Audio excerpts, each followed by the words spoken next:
Work hard, rock harder. The show that reveals how to get your band the success it deserves. Join Blasco and me, Seth, as we break down how to get more fans, more money, and not get screwed doing it. Hello, this is Chris Seth Jackson from howtorunaband.com. Welcome to the latest episode of Work Hard, Rock Harder. Today I'm going to talk about focusing on your fans. And this is a bit inspired by David Hooper's new book that you can get for free. It's called this, what is it, the 10, shit, you see how much prepared I am? I think it's the Six-Figure Musician. And most of the book is talking about the long haul for a band. And that means you don't get the overnight success anymore. True bands that have longevity, that make a career out of it, go slower. They work through this over time. And the core of this is building a fan base, one person at a time. So I want to talk about really focusing on your fans and what that means to you as a musician. And what that means to you being just as a band. Most of the time, you want to chase the money. You want to chase the fame. There ain't nothing wrong with money and fame. However, if that's what you're chasing, you're missing the point. It's very difficult to become super famous, especially nowadays when the structure people don't need the major labels anymore to tell them what bands to like. People are becoming more and more diverse on the type of music they listen to. The ways to discover new music are becoming more and plentiful every day. So you're not going to get that overnight success anymore. Yeah, it doesn't say that you can't, but most likely you are not. Unlike the old days, nowadays you can build a fan base using a lot of the social media. The thing is, you have to switch your focus from being that overnight sensation, being a huge, giant touring band and sold out arenas, to being a band that, is really focusing on bringing quality and happiness to the people that you're playing your music for. You have to focus on those individuals that you're playing your music for. I mean, that's seems basic, but the thing is, you miss this point a lot. Is that it's real flesh and blood human beings that you're focusing with on the other end of your camera, the other end of your show, in the audience, whether it's through your Spotify, through Facebook, through Twitter, wherever you're interacting, whether directly or indirectly, it's about capturing that one human being and making them completely avid following your band. You have to give them an experience. You have to give them something to really love and connect with you with. So, if you really want more people at your shows, you need to engage with your fans through every medium possible. So if you want to make a living at this, you need to really look at the ways that you can, just one human being at a time, go and meet someone, shake someone's hand, whether that's through Facebook. Yeah, Facebook. I'm doing some experiments now with Facebook that are really fun, but time consuming as hell. But it's, getting around some of the restrictions Facebook gives you to actually reach out and say hi to someone. When someone adds you as a friend or likes your band, go and reply back to them and say, hey, thank you so much for following my band. And sometimes it requires you to use your personal account. So if you're comfortable with using your personal account, then go do that. Connect with them on a personal level. Facebook tries to restrict your page because they want you to pay money. So you have to get around that somehow. Twitter doesn't have that restriction, so if you get people liking you, man, go and say something to them. Don't get the automated reply. Go look and read it, what this human being is about. Where are they from? Look at a little bit about them. Try to see if there's a connection that you have with this individual and make a real human connection with the people that are enjoying your band and following you. Same with your audience. When you're at a show, make sure you're looking and seeing who these people are in your audience that are, as you're playing, don't be afraid to make eye contact. Go and take a second to make eye contact with the people in your audience and see the people that you know and the people you do not know. So that means after you finish your show and you get off stage, you then try to find, you nurture the people that you do know, but make sure you try to reach out and find those people that you do not know and make a new connection. Make a new friend. Make a new fan. And if this is something that sounds highly uncomfortable for you, that's good.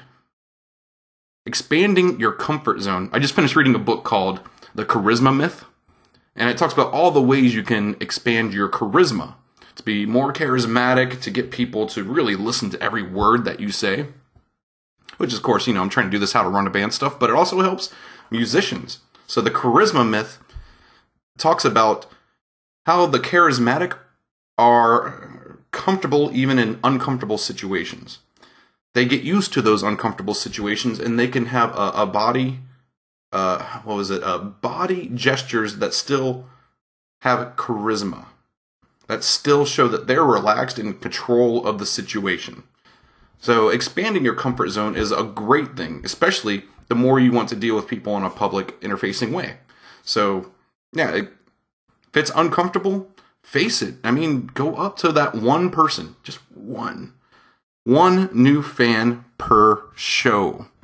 One new fan per other people's shows. Actually, that's the other thing. If you want more people to come to your show, you have to hustle and do those one-to-one interactions. You need to go meet the people. You need to go to other shows, other bands that are similar to yours are playing, and go meet someone new. And, don't immediately spam them with your card or whatnot, and like, oh, I'm in this band, blah, blah, blah, blah, come see my band, blah, blah, blah. You don't want to do that. That's not a good way of introducing yourself to someone. You want to lead in by listening to the other person. You want to make sure the other people feel like they are extremely important, and they're not just another piece of meat that you want coming to your show.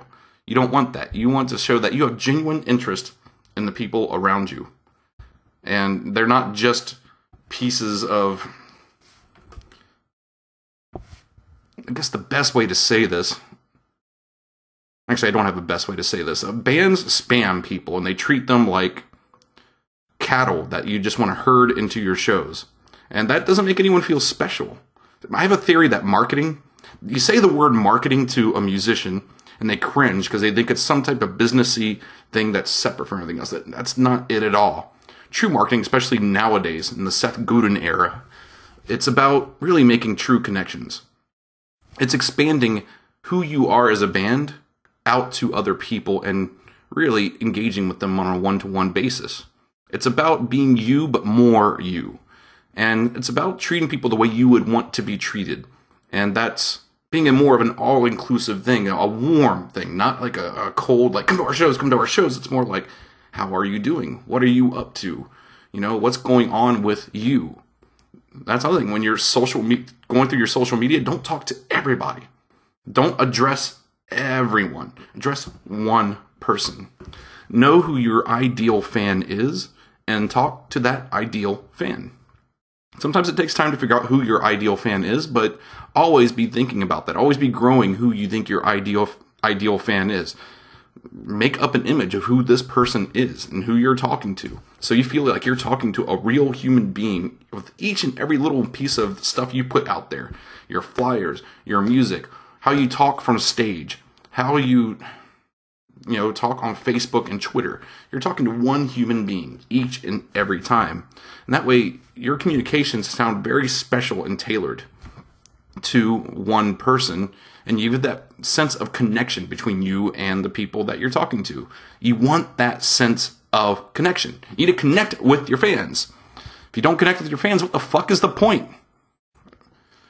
I mean, there is no... You don't automatically get press and get all this stuff. You get YouTube shit and you think, hey, now we're famous. You're not going to get published in a magazine. It's like, oh, now we're going to be famous. No. It's building up one fan at a time and being real and don't be dicks. So I think I already talked about the last episode about don't be a dick. Supposed to edit out ums and I don't do it. I just leave the ums in. I'm a human being. Fuck it. I say But yeah, expand your comfort zone. Treat people as human beings. Work on the one-on-one contact and connections with people. That really helps out. I mean, just make those special connections. If you keep making special connections, one-on-one connections, every single time you do anything with your Facebook, Twitter, or what your shows, after your shows, That's another mistake people make. I keep kind of pounding it in, like, don't just belly up to the bar after your show and ignore other people, or just hang out with your band and not meeting other people. That doesn't help your band. You need to go out there and meet new people. You need to talk to your current fans and nurture them. You need to think of ways of always be making your fans happy. Fuck, throw a barbecue at your house or someone else's house. Go play a show there. You know, you're not making a ton of money, but it's not all about making money. When you do stuff for free, it's when you do it for free and you have a plan. Having a plan, one of the things about playing a free show is either nurturing your fan base or exposing your music to a new audience. Those are the times you want to play for free.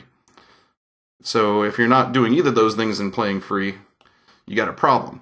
But yeah, nurturing your fan base and exposing yourself to a new audience, that's always a good time to play for free. And a great opportunity to create those connections. And one other thing I want to get into before ending this,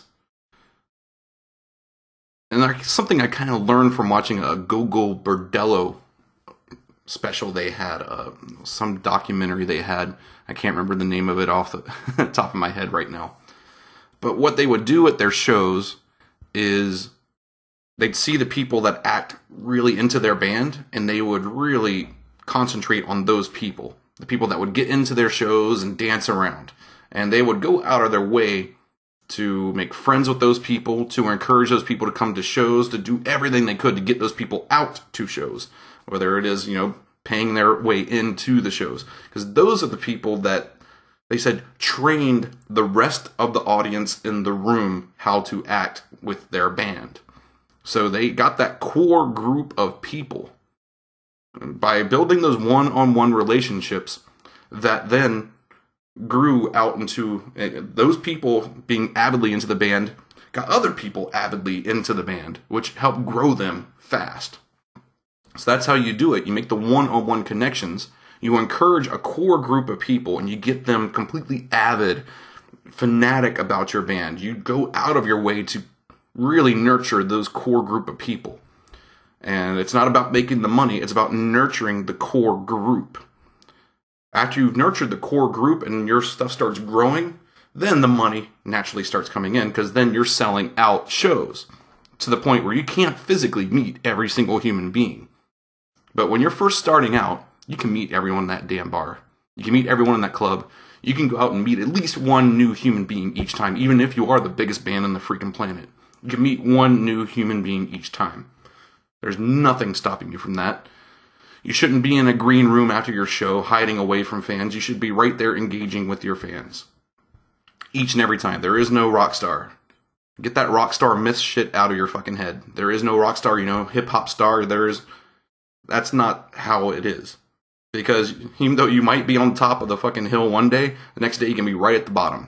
And now you're seeing all these bands coming out after being, for 40 years, and now they're like playing, they're still playing shows. They're still nurturing their fan base. They still, they might be like, people that, had those one-hit wonders and got a huge fan base. But the thing is, once that shit goes away, you still have to keep that shit going. It doesn't stop. There is no end. It keeps going. That's what you do. You hustle each and every new fan. Every time. And make those connections. So go out, make those connections. And if you want to learn more about getting fans to your shows, I got a free ebook called Get More Fans to Your Shows. So go to howtorunaband.com. You'll see it. It's pretty easy to see on my website. Sign up for the email list and learn how to get more fans to your shows. I am Seth Jackson from howtorunaband.com, and see you next week. Bye. We want to hear from you. If you have a question that you want us to answer on the show, give us a call at 765-507-9474. Again, that's 765-507-9474. We can make a whole show out of your question. To learn more about us, visit Blasco at bloganddestroy.net and visit me, Seth, at howtorunaband.com. And remember to work hard and rock harder.